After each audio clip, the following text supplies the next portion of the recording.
Sir বলছি, কলকাতা হাইকোর্টে আপনারা একটা মামলা করেছেন আজকে দুর্গাপুর নিয়ে, মানে কি বিষয়ে মামলাটা করেছেন?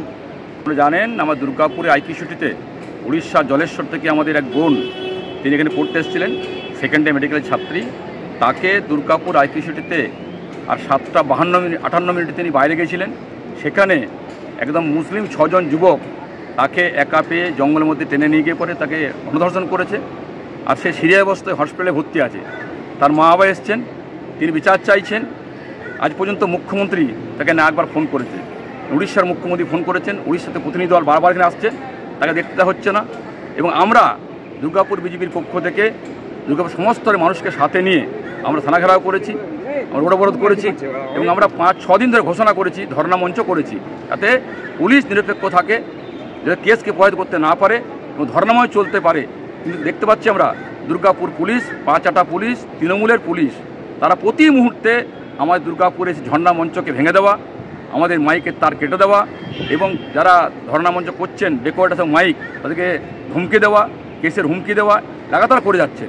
সেই কারণে আমরা খুব অস্তে আছি।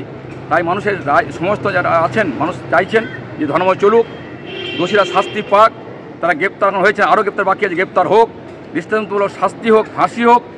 সেই কারণে আমরা ধর্ণামঞ্চ করেছি, কিন্তু ধর্ণামঞ্চ করতে পুলিশ বাধা দিচ্ছে। আর সেই কারণে আমরা দুর্গাপুর আমাদের হাইকোর্টে এসেছি।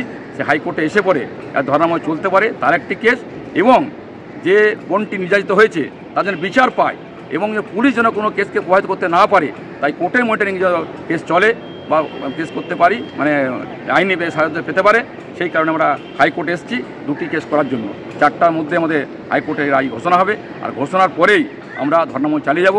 একাধিক আমাদের শুভেন্দু অধিকারী কালকে এসছেন, আমার সুকান্ত মজুমদার, সমীক ভট্টাচার্য, একাধিক এমপি এমএলএরা তারা শুরু করেছেন। বিভিন্ন ক্লাব সংগঠন, বিভিন্ন সামাজিক সংগঠন, দুর্গাপুর ব্যবসায়ী সমিতি থেকে শুরু করে সর্বস্তরের মানুষ অংশগ্রহণ করছেন। একটা উদ্দেশ্য, এর শাস্তি দেওয়া উচিত, শাস্তি পেতে হবে। এবং আমরা দাবি যেটা করছি, এই বাংলার মুখ্যমন্ত্রী যদি পদত্যাগ না করবে, এই বাংলার শান্তি ফিরবে না, মহিলা সুরক্ষিত থাকবে না। সেই কারণে মুখ্যমন্ত্রী পদ দাবি করে জানিয়ে আমরা আন্দোলন শুরু করেছি। তো মুখ্যমন্ত্রী মমতা ব্যানার্জি বলছেন যে রাত্রিবেলায় মেয়েদেরকে বাইরে না বেরোনোই ভালো, বেরোনো উচিত না। প্রথম তো হওয়া উচিত, উনি একজন মহিলা, তার না বেরোনো উচিত। আমাদের একাধিক মন্ত্রী আছে, তাদের না বেরোনো উচিত। এটা বাংলার লজ্জা নয়, বাঙালির লজ্জা নয়। আজকে যে আমাদের ভারতবর্ষের মহিলারা পাকিস্তানে যে পরে অপারেশন সিঁদুর করে এলো, আর সেই আমরা ভারতবর্ষের নারীরা যেভাবে আন্দোলন করছেন, কেউ চাকরি করছেন, কেউ নার্সিংয়ের কাজ করছেন, কেউ ডক্টর আছেন, কেউ অন্য কিছু কাজ পেশা যুক্ত আছেন, তা যাবে না। এটা বাংলার লজ্জা, ওনার লজ্জা নেই বলে কথাটা বলছেন। আমরা বলছি সমস্ত মেয়েরা সারা রাত ধরে ঘুরবে, যার ইচ্ছা সে কাজ করবে, তার চাকরি করুক, ব্যবসা করুক, সামাজিক কাজ করুক, তারা করবে। সেটা তখনই সম্ভব, এই বাংলা মুখ্যমন্ত্রী থাকলে পরে সম্ভব নয়। বাংলার পরিবর্তন 26-এ হবে, আর তারপরে বাংলা মেয়েরা সুরক্ষিত থাকবে। সেই জন্য আমরা আন্দোলন শুরু করেছি। মুখ্যমন্ত্রী বলছেন যে জিরো টলারেন্স, আমরা 3 জনকে ইতিমধ্যে গ্রেপ্তার করেছি, তো কি করে আমরা খুঁজে বের করবো ওরকমভাবে কার সাথে কি কে কি গ্রেপ্তার করেছে। তার মধ্যে একজন ভুয়ো, বাকি 4 জন এখন লুকিয়ে আছে।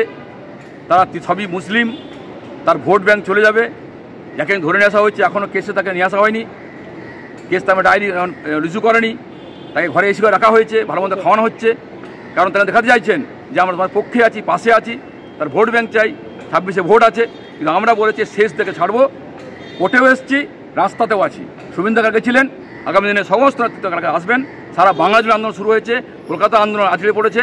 এবং আমরা আবার বলছি, এই আন্দোলনের শেষ দেখে ছাড়বো। তার মা বাবা চাইছেন যে তার বিচার হোক, শাস্তি পাক, এবং তার মা বাবা চাইছেন যে এই পুলিশ দিয়ে হবে না, তাই তারা যাচ্ছেন এই সিবিআই পর্যন্ত তারা করতে চাইছেন। আমরা তার পক্ষে আছি। তাই আগামী দিনে এই আন্দোলন সারা বাংলায় গড়িতে ছড়াবে এবং শাস্তি দিয়ে আমরা ছাড়বো, তখন আমরা শান্ত হব। অসংখ্য ধন্যবাদ।